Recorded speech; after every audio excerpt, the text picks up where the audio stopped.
child or woman crying without being moved. The sight of tears threw him into a state of nervous agitation, and he utterly lost all power of reflection. The chief secretary of his department and his private secretary were aware of this, and used to warn women who came with petitions on no account to give way to tears if they didn't want to ruin their chances. "He will get angry and won't listen to you," they used to say. And, as a fact, in such cases, the emotional disturbance set up in Alexey Alexandrovitch by the sight of tears found expression in hasty anger. "I can do nothing. Kindly leave the room," he would commonly cry in such cases.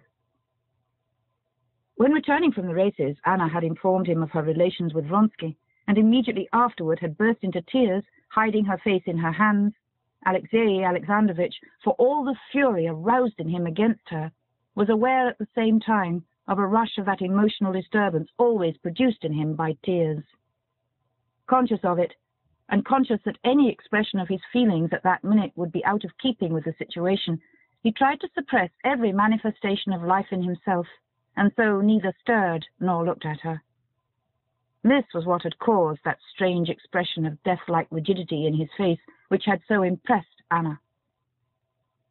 When they reached the house, he helped her to get out of the carriage, and making an effort to master himself, he took leave of her with his usual urbanity, and uttered that phrase that bound him to nothing. He said that tomorrow he would let her know his decision.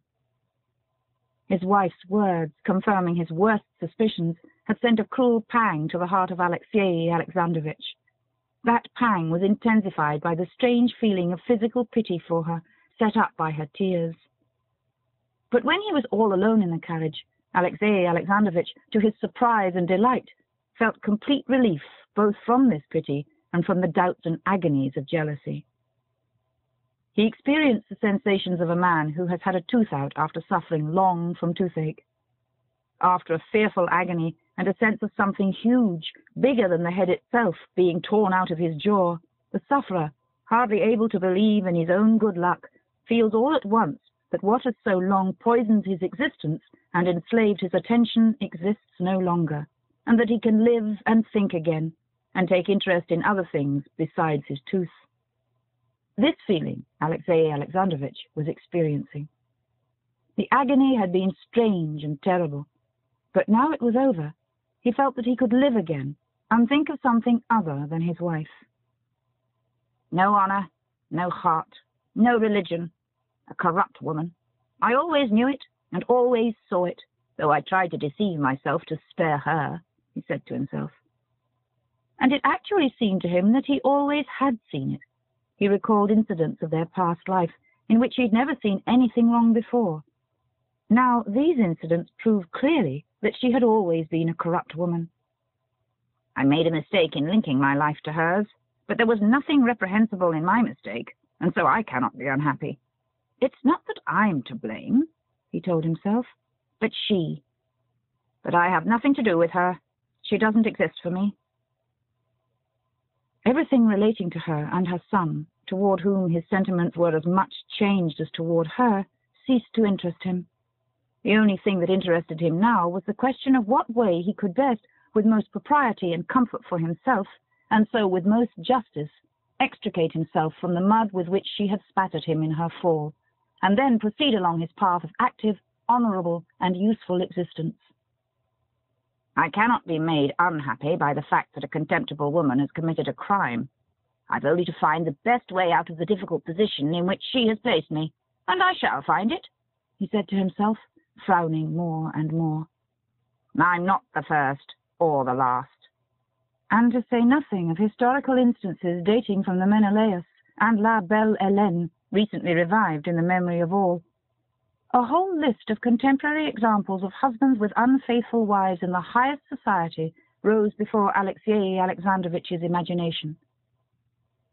Daryalov, Potavsky, Prince Karibanov, Count Paskudin, Dram.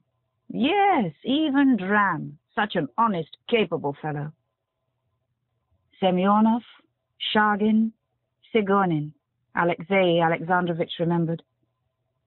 Admitting that a certain quite unreasonable ridicule falls to the lot of these men, yet I never saw anything but a misfortune in it, and always felt sympathy for it, he said to himself. though indeed this was not the fact, and he had never felt sympathy for misfortunes of that kind. But the more frequently he had heard of instances of unfaithful wives betraying their husbands, the more highly he had thought of himself. It's a misfortune that may befall anyone, and this misfortune has befallen me. The only thing to be done is to make the best of the situation. And he began mentally reviewing the course of action taken by men who had been in the same position that he was in. Daryalov fought a duel. The duel had particularly fascinated the thoughts of Alexei Alexandrovich in his youth, just because he was physically a coward and was himself well aware of the fact. Alexei Alexandrovich could not without horror contemplate the idea of a pistol aimed at himself, and never made use of any weapon in his life. This horror had in his youth started him pondering on dueling, and picturing himself in a position in which he would have to expose his life to danger. Having attained success and an established position in the world, he had long ago forgotten this feeling, but the old habit reasserted itself, and the dread of his own cowardice proved even now so strong that Alexei Alexandrovich spent a long while thinking over the question of dueling in all its aspects, and playing with the idea of a duel, though he was fully aware beforehand that he would never, under any circumstances, fight one. There's no doubt our society is still so barbarous, it's not the same in England, that very many, and among these were those whose opinion Alexei Alexandrovich particularly valued, look favourably on the duel. But what result is attained by it? Suppose I challenge him, Alexei Alexandrovich went on to himself, and vividly picturing the night he would spend after the challenge and the pistol aimed at him, he shuddered, and knew that he never would do it. Suppose I challenge him. Suppose I am taught, he went on musing, to shoot. I press the trigger, he said to himself, closing his eyes. And it turns out I've killed him. And he shook his head as though to dispel such silly ideas. What sense is there in murdering a man in order to define one's relation to a guilty wife and son? I would still just as much have to decide what I ought to do with her. But what is more probable, and what would doubtless occur, I would be killed or wounded. I, the innocent person, would be the victim, killed or wounded. It's even more senseless. But apart from that, a challenge to fight would be an act hardly honest on my side.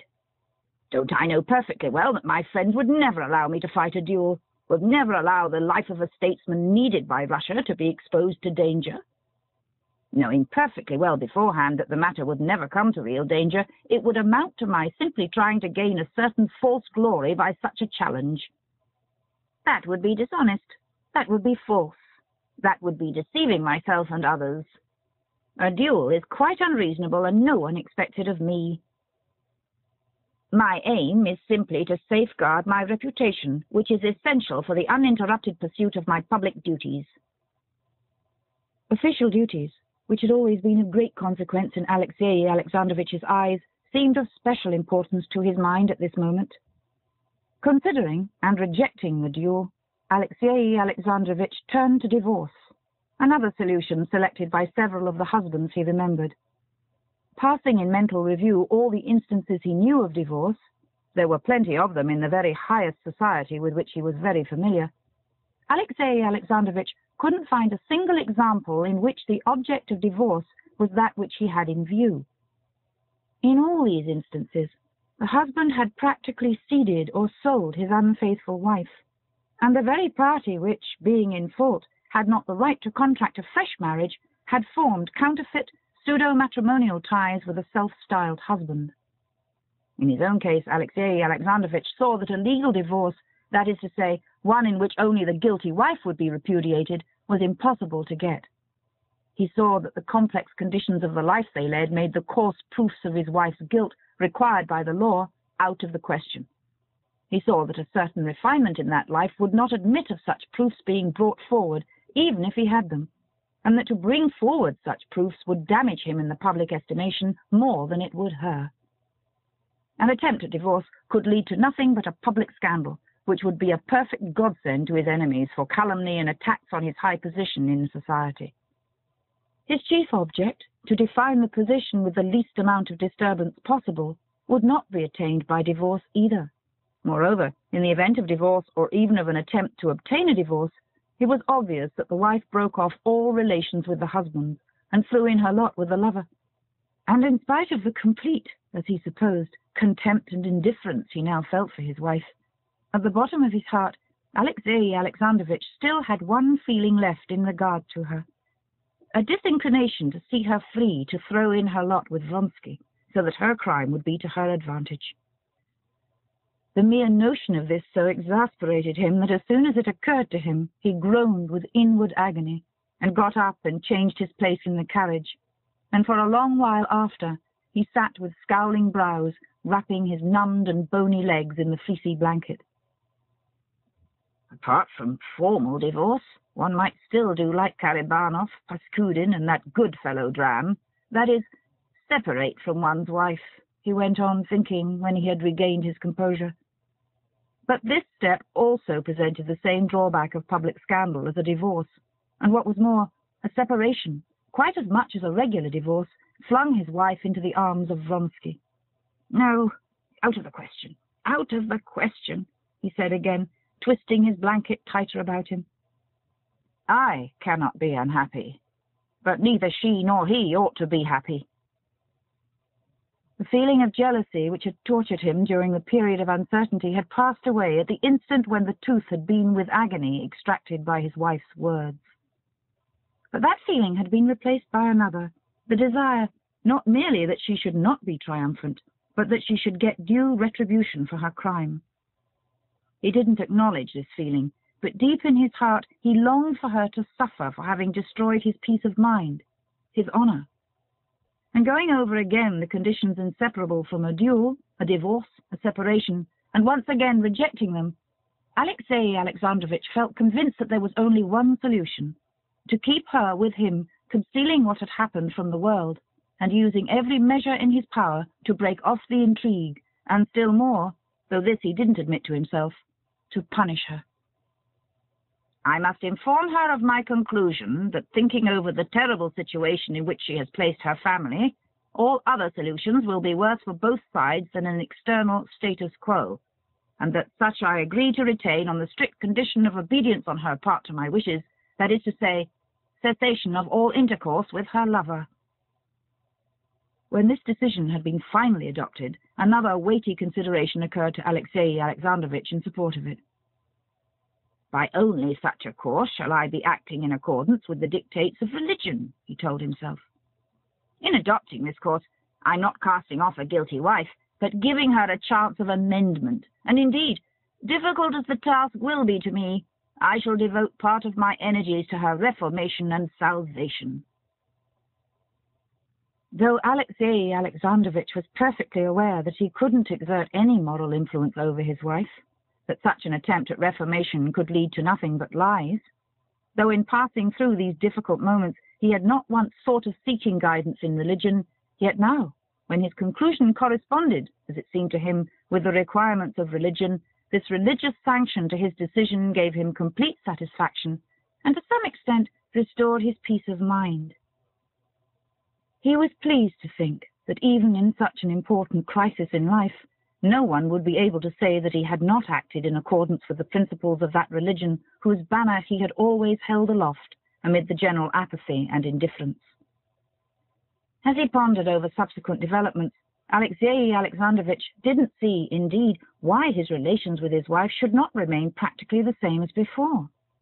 No doubt she could never regain his esteem, but there was not, and there could not be, any sort of reason that his existence should be troubled, and that he should suffer because she was a bad and faithless wife.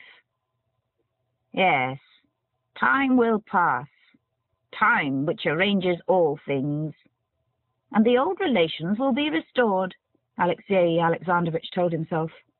So far restored, that is, that I shall not be sensible of a break in the continuity of my life. She is bound to be unhappy, but I'm not to blame, so I cannot be unhappy. Chapter 14. As he neared Petersburg, Alexey Alexandrovitch not only adhered entirely to his decision, He even composed in his head the letter he would write to his wife. Going into the porter's room, he glanced at the letters and papers brought him from his office, and directed that they should be brought to him in his study. "The horses can be unharnessed, and I will see no one," he said, in answer to the porter, with a certain pleasure indicative of his agreeable frame of mind, emphasizing the words, "see no one." In his study, Alexey Alexandrovitch walked up and down twice, and stopped at an immense writing table on which 6 candles had already been lighted by the valet who had preceded him. He cracked his knuckles and sat down, sorting out his writing materials. Putting his elbows on the table, he cocked his head to one side, thought a minute, and began to write without pausing for a second. He wrote without